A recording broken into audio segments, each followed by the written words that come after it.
TBRI. TBRI. TBRI. TBRI. TBRI. TBRI. TBRI. TBRI. TOVD. TBRI. TBRI, Trust-Based Relational Intervention. TBRI is an attachment-based, Trauma-informed intervention that is designed to meet the complex needs of vulnerable children. TBRI uses empowering principles To address physical needs, connecting principles for attachment needs, and correcting principles to disarm fear-based behaviors. While TBRI is based on years of attachment, sensory processing, and neuroscience research, the heartbeat of TBRI is connection. Welcome to the podcast, Audris. I'm so excited that you're here. Thank you for having me, Sarah. I'm here. Yeah, I'm excited that you're on our team. I feel like it was like this huge win. And when I heard that we were trying to hire you, I may have, if I had been able, I would have done a backflip, but that is a bad idea at this point in my life. Would you introduce yourself and tell us maybe like kind of the primary geographic regions that you serve? Because we are now officially divided into regional areas of the country. And then also, how did you come to know TBRI? So my name is Audris Jordan, and I am a regional training consultation specialist for KPICD, and I'm currently serving the Northeast region of the United States. Yeah, that's awesome. How did you come to know TBRI? So I learned about TBRI, I want to say when I first started working in a residential setting. I was working in a residential or GRO setting with teenage girls who were survivors of trafficking. And we had heard some basic information in regards to TBRI from a couple of our therapists who were already practitioners when I first came to the RTC. And so when I first became a practitioner, it was probably, I want to say 2015 is when I got the more in-depth. Wow. Yeah, the more in-depth, which we went to a phase 2 in Fort Worth, Texas. It was a group of 5 of us from our team at the residential who went to get the training. And that's when I actually heard more about TBRI.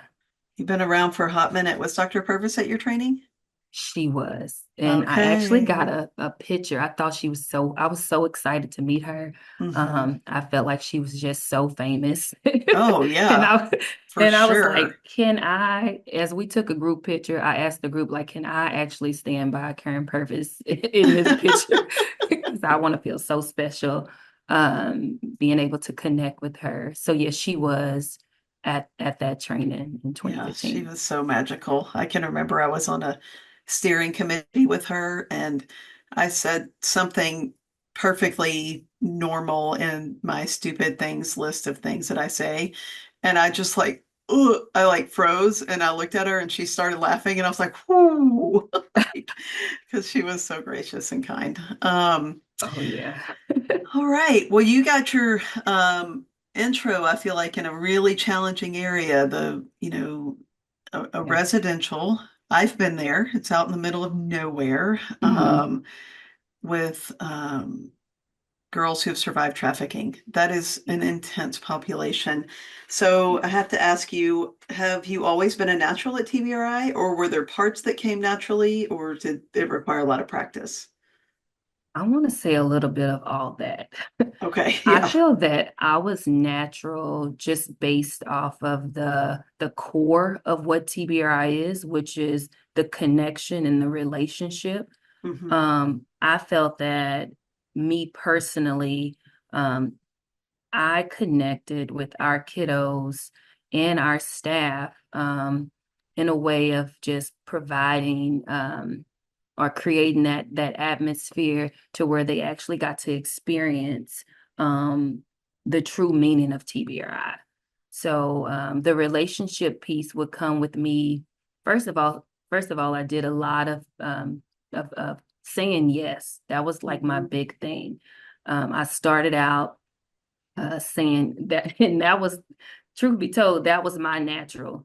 normally you hear people say they say more no's than anything starting off. Right. But my journey started off with me saying yes to a lot of the things that our kiddos would ask. Yeah. And so the power of saying yes was huge for me, and I knew that it created felt safety with our kids, and it also gave them voice. Right. And so quite often I would say yes for some of the simplest things, like if a kid asks for an extra snack, yes. Or if they say, Ms. Jordan, can I use the phone again because my caseworker didn't answer the first time? Yes. So just some of the things where you would think some people would probably take it personal and they would say no because it's about them. Right. I had no issue with saying yes due to just giving our kids that space to be able to use their voice. Also, I didn't want to create power struggles too. I think that was like my biggest thing. Like, if we can find a way to say yes, like let's be creative and figure it out, right? So, and like I keep thinking, like, your examples are ones that when I worked in residential with teenagers, especially, it was like I was trying so hard to be in control that no was my go-to, right? And some of that was like the power and control issues, and some of that was just like it was easier for me or whatever. And so I think about like the idea of a kid saying, can I make another phone call because my caseworker didn't answer the first time? That kid's using their words. They're coming to you. They're not sneaking around. They're not manipulating. They're not lying. They're saying this is what happened. And it's probably also in the kid's best interest to have that conversation with the caseworker if they're available when they call back, right? And that would have been an immediate no. You already had your phone call. Phone call time is over, blah, blah, blah, whatever. And so I love that example because, like, we actually do have some freedom in our ability to give yeses. And I think we just say no to say no sometimes. So I love that was your approach, because it's not normal when you grew up in that adult says it, you do it kind of situation. And I felt like I wasn't only just doing it with the kids. I was giving our staff yeses. So we would have staff who would ask just some of the simplest things like, hey, I may need some extra time, coming in today, and I may need to stay a little later, or I may need to finish up some notes. I would say yes to them so that it can encourage them to say yes to our kids. Yeah. So just creating an atmosphere where we're giving a yes. Now, did I get in trouble sometimes? Absolutely. Because kids would go to other staff saying, well, Miss Jordan said yes. And I'm like, wait, hold up. Now, I ain't say yes to our non-negotiables, but right. But I was being mindful of the hard no's that were being given and figuring out, is it personal? Is it about me? And if there's a way I can share a little power, this is the perfect opportunity to do it. Yeah. And when you talk about avoiding power struggles, if a kid says, can I stay up for 10 minutes longer, and they're using their voice and they're not manipulating, then it's like, if I say no, there's a really good chance that they're going to be up 10 minutes longer anyway. So sometimes if I just look into the future a little bit, I can be like, well, this is an easy yes, because I know what's coming if I say no. And it disarms fear. It creates connection, right? Regulation. They got their need met. I get my need met because I already know they're going to ask for 10 minutes and I planned on it, right? Yeah. So, win, win, win, and they get to feel more regulated and connected. And there's not a big disruption at bedtime, which is the last thing our kids' brains need. They're already on fire. Yeah. So just brilliant. So what's hardest for you? Yes, is connecting is easiest. What's hardest? I would say the correcting principle. The correcting principle would be some of the things, some of the strategies would be a bit complicated for me when it comes to just trying to understand the need behind the behavior. Right. We would see various behaviors. Sometimes they would be crying, and sometimes they would be upset, having a fit. So just figuring out which strategy I could use in those moments as they are having that experience and being able to figure out the need behind that behavior. We would have one kid in our facility around a certain time, she would become physically aggressive in the home. A lot of it was she wanted to go outside. The fresh air outside at night was her thing. And in particularly, she would want to go outside on the roof of our facility. Right. Was that allowed? It was not allowed at all. Was it safe? It was not safe. Okay. So her window was upstairs, and so they had access to be able to had access to lift the window, but they could not, the rule was to not go outside. You can lift the window, but to not go outside. She would throw a fit just because she wanted to go outside at night. So the windows could not be up at night at a particular time where it's bedtime. So she would throw a fit, she would become dysregulated. So in those moments, it would be hard to figure out if she needed co-regulation in those moments, or did she need to be able to regulate on her own by just going for a simple walk outside and me allowing her to do that and then bringing her back inside. So I think you have a split moment to respond to certain behaviors when you see them. And you would hope to respond in a way that's conducive to the kid, right? Based off of the experience they are having. So I think that's the one I struggle with because we see various behaviors, right? Right. And so it's hard to kind of identify the exact need unless we know the kid and become a pattern. And then we learn how to respond and meet the need ongoing. But when we're learning and we're getting new kids, and we have to practice a lot when it comes to using the correcting principle, in particular, the responsive strategies. Well, and typically if it's bedtime, I'm exhausted.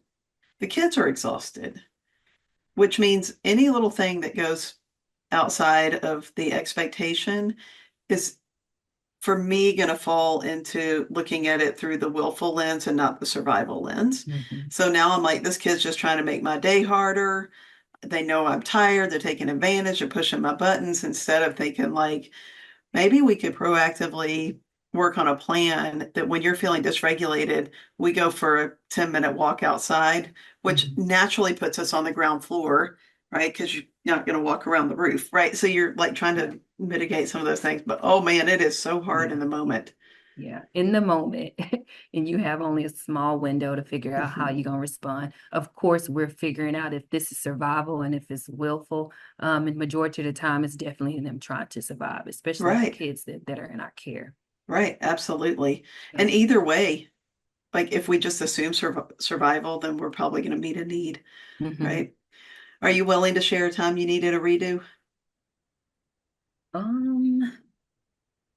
I've had plenty of times where I needed a redo. Same. For sure, on my personal journey, I need redos, and on my professional journey, I've needed redos. And I want to share my personal journey in regards to my son. For sure, he keeps me on my toes when it comes to TBRI.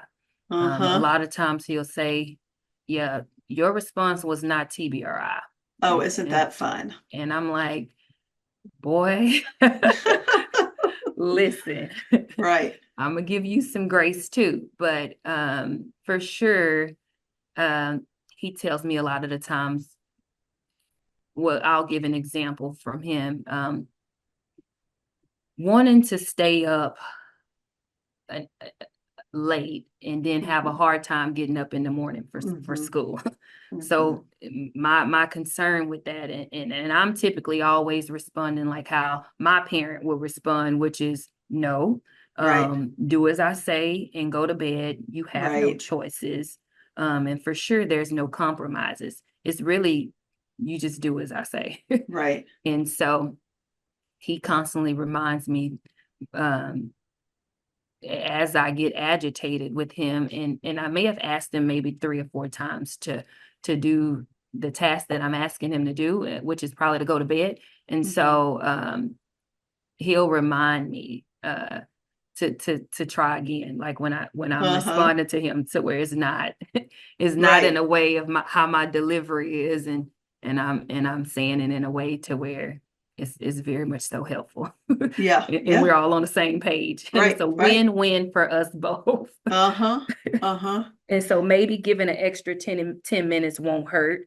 And I'm putting, parameters around the choices, but I'm still allowing him to get what he wants in that moment, and then to Right. also hold him accountable in the morning for getting up. Right.